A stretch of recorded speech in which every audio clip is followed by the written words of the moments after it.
सरकार अपने मनमाने ढंग से काम कर रही है। जो वो चाहते हैं वो हो, जो आवाम को चाहिए वो करना नहीं चाहते हैं। सफरतर का तो मतलब ही नहीं है, विरोधी करना है। जो एक मुस्लिम प्रॉपर्टी है उस पर सरकार अपना कब्जा जमाने के लिए बैठी हुई है और जिस पर काफी लंबे टाइम से सरकार आग लगाए हुए थी। विरोध कर रहे हैं। विरोध कर रहे हैं, मतलब वजह क्या है विरोध की? वजह ये है कि हम लोग मुसलमानों के लिए हम लोगों के खिलाफ है।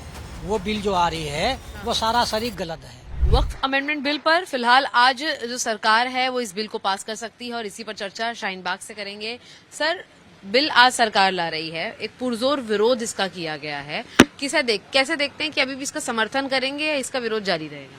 ये देखिए, सफरतर का तो मतलब ही नहीं है, विरोधी करना है। जो एक मुस्लिम प्रॉपर्टी है उस पर सरकार अपना कब्जा जमाने के लिए बैठी हुई है और जिस पर काफी लंबे टाइम से सरकार आग लगाए हुए थी। अब इन्होंने क्या करा, काफी सारी जमीनें जो अपने दोस्तों को बांट दी हैं और यह एक तरह से मान लो खैरात दी है उन लोगों को उन्होंने। वो चाहते हैं कि जो डिफेंस के बाद या रेलवे के बाद सबसे ज्यादा प्रॉपर्टी है वो वक्फ के पास है, तो ये चाहते हैं कि इन्होंने वक्फ उस पर तो कब्जा कर ही रखा है, बट वो चाह रहे हैं कि वक्फ पे कब्जा हो जाए। तो वक्फ पे कब्जा करने के अकॉर्डिंग ये अपने बिल लेके आ रहे हैं। मैं इसका पुरजोर विरोध करता हूँ और इससे बिल्कुल नाइतफाक रखता हूँ। सरकार का मुसलमानों को दबाने के लिए एक नया कदम है। क्या आप भी से सरकार को मुसलमानों को दबाने का एक कदम देखते हैं? नहीं, ये कदम नहीं, ये तो जास्ती ज्यादा कर रहे हैं, ठीक है ना। और इसके साथ में हम तो विरोध करेंगे भाई। ये हमारे साथ में अब तो जास्ती ज्यादा ही हो रहा है, ठीक है। ये अच्छा नहीं हो रहा। देखिए, सरकार ये भी कह रही है ना सर कि अपनी जगह पर सारी जमीनें रहेंगी, जिसमें गलत है या गलत तरीके से ली गई है बस उस पर सरकार एक्शन लेगी, जिससे कि मुसलमानों को ही इंसाफ मिलेगा। नहीं, ये गलत कर रही है। ये तो सभी को लेना इनको, ये तो आप अपनी तरफ से कर रही है ताकि अपने विरोध में क्या विरोध कम करें या अपना जिस तरह से सरकार की बाउंड्री कर देंगे या जो भी इनकी जमीन है वो तो एक धोरे से ही काम कर रहे हैं, ठीक है ना। इस तरह नहीं करेंगे ना, जी हम अपनी जमीन लेंगे या नहीं लेंगे भाई, वो तो इसी तरह एक कोने से लेके चल रहे हैं अपना। ठीक है सर, आप भी इसे ऐसे ही देखते हैं, क्योंकि वो तो कह रहे हैं कि कहीं भी कोई भी उठकर क्लेम कर देता है कि ये वक्फ की जमीन है और फिर जो उसमें व्यक्ति है वो प्रताड़ित होकर सालों साल केस ही लड़ता रहता है। देखिए, इसमें एक चीज और भी है, सरकार अपने मनमाने ढंग से काम कर रही है। जो वो चाहते हैं वो हो, जो आवाम को चाहिए वो करना नहीं चाहते हैं। अभी मैं इस बारे में सिर्फ इतना कहूंगा, जैसे कि वो बोल रहे हैं कि इसमें गैर मुस्लिमों की एंट्री हो वक्फ बोर्ड में, क्या ये अपने मंदिरों में मुस्लिमों को एंट्री देंगे? आज मुसलमान के नाम से बॉम्ब लिंचिंग हो जाती है। आज मुसलमानों को देखने के लिए राजी नहीं है, आज मुसलमानों को रहनुमा नहीं है। हमारे उलमा लोग बहुत कोशिश कर रहे हैं इसके लिए और पुरजोर विरोध कर रहे हैं। मैं भी इसका विरोध कर रहा हूँ, पर जहां तक हमारे मेहनत करने वाली बात है, हम सिर्फ क्या है कानून के दायरे में रहकर ही हम इसके बारे में बोल सकते हैं, वरना कुछ मुनासिब सरकार नहीं कर रही है। हम इस सरकार के जो बिल सरकारें लेके आ रही है, हम इसका पुरजोर विरोध कर रहे हैं और करते रहेंगे, क्योंकि सरकार का ये कदम है कि जो जिस पर ये जो प्रॉपर्टी है इस पे हक जमाने का। ठीक है। कई अन्य लोग भी हैं, इनसे भी एक बार बातचीत करते हैं। सर, आप लोग इसका विरोध करते हैं वक्फ का अभी भी कि समर्थन करते हैं? नहीं, हम लोग तो विरोध करते हैं। विरोध करते हैं, बिल्कुल। आप जो सरकार कह रही है, दावा कर रही है कि ये इस पूरे समाज के भलाई के लिए ही है। कोई भलाई नहीं है सरकार से, कोई भलाई नहीं। कोई भलाई नहीं। आपका क्या नाम है सर जी? मेरा नाम अकबर है। अकबर जी, आप इस बिल का समर्थन करते हैं? आपको लगता है ये बिल आना चाहिए? सीधा विरोध कर रहे हैं। विरोध कर रहे हैं, मतलब वजह क्या है विरोध की? वजह ये है कि हम लोग मुसलमानों के लिए हम लोगों के खिलाफ है। वो बिल जो आ रही है वो सारा सरी गलत है। अच्छा, हाँ, इसलिए हम लोग खिलाफ कर रहे हैं। सरकार कह रही है कि वो आपकी भलाई के लिए है। कोई भलाई के लिए नहीं, भलाई के लिए वो अपने भलाई के लिए ला रहे हैं, हाँ, हमारे बुराई के लिए ला रहे हैं। आपकी बुराई। हाँ, हमारी बुराई के लिए ला रहे हैं।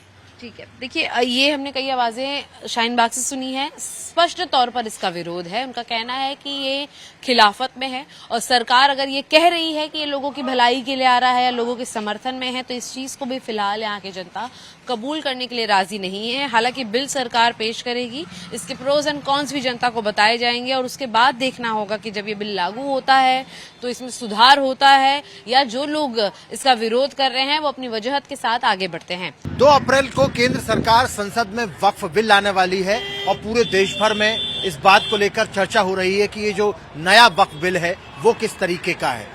जो आम मुसलमान है वो इसको लेकर क्या सोचता है वो हम जानने की कोशिश करेंगे। देश भर में हमने अलग अलग जगहों पर जाकर लोगों से बात की, खासकर मुस्लिमों से बात की, क्या कुछ उन लोगों का कहना है वो हम आपको बताएंगे। बहुत सारे लोग इसे बता रहे हैं कि बहुत जरूरी है कि उसमें संशोधन हो क्योंकि भ्रष्टाचार बहुत ज्यादा है, लेकिन बहुत सारे लोग ये कह रहे हैं कि आम मुसलमानों की जमीनें छीन ली जाएंगी। बहुत सारे लोग ये कह रहे हैं कि कब्रिस्तान छीन लिए जाएंगे, मस्जिदें मदरसे छीन लिए जाएंगे, लेकिन ऐसा कुछ है नहीं। वास्तविकता क्या है, क्योंकि बिल जो है उसके बारे में बहुत ज्यादा लोग जानते नहीं है। ये पूरा का पूरा पुरानी दिल्ली का इलाका है, मटके महल का इलाका है। आप देख सकते हैं कि किस तरीके से यहाँ पर जो कि ईद अभी एक दिन पहले ही ईद हुई है और ईद के बाद जो ईद का जश्न का माहौल है वो अभी भी चल रहा है। अभी मुझे लगता है कि 2, 4, 5 दिन तक यहाँ पर ईद का माहौल जो है वो चलता रहेगा, क्योंकि 2, 3, 4 दिनों तक ईद मनाई जाती है। लेकिन मुस्लिम इलाके में वक्फ बिल को लेकर लोग क्या सोचते हैं वो हम आपको बताएंगे। देखिए, कचौड़ी जो है यहाँ पर बड़ी फेमस कचौड़ी है इनकी, लेकिन यहाँ पर कुछ लोग खड़े हुए उनसे बात करते हैं। जी,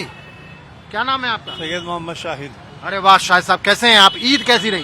ठीक है, बहुत अच्छी है। ईद बहुत अच्छी रही। कल वक्फ बिल आने वाला है, मतलब 2 तारीख को सरकार पेश कर रही है वक्फ बिल। सरकार का कहना यह है कि इससे पारदर्शिता आएगी और आम जो मुसलमान है उसके लिए फायदेमंद रहेगा, नुकसान कुछ नहीं होगा। आप इस बिल को लेकर क्या सोचते हैं? भाई साहब, सरकार जो है ना वक्फ प्रॉपर्टी पे कब्जा करना चाह रही है इसकी आड़ के अंदर, और कुछ नहीं है।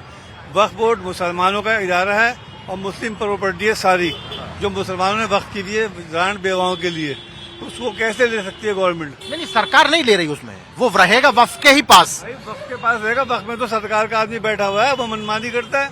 हजारों करोड़ों की जमीन बेच दी उनने पहले। और अभी जो वक्फ में जो भ्रष्टाचार उजागर हुए हैं, कई गरीब लोगों का फायदा नहीं हुआ है, उसको लेकर क्या कहना है?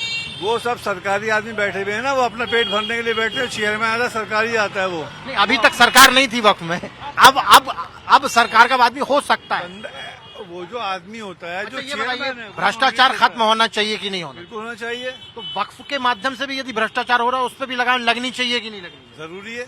आप चाहते हैं कि जो गरीब मुसलमान है उसका भला भी वक्फ से होना चाहिए कि नहीं होना? इसीलिए तो वक्फ की प्रॉपर्टी वक्फ करी है लोगों ने अपनी, करोड़ों रुपए की प्रॉपर्टी। यदि ये अच्छा हो, बात सुनिए, एयरपोर्ट दोनों 1, 2, 3 दोनों वक्फ प्रॉपर्टी बने हुए, क्या मिल दिया है?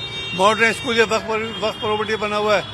बंदाली मार्केट से लेके कनॉट प्लेस तक सारी वक्फ प्रॉपर्टी है, क्या मिल दिया? मैं वही कह रहा हूँ कि इन सब सारी चीजों से जो चीज आमदनी होनी चाहिए थी वो गरीबों में के लिए होने चाहिए थे, उसी को कंट्रोल करने के लिए किया स्कूल क्या दे रहा है वक्फ को? किराया कितनी दे रहा है?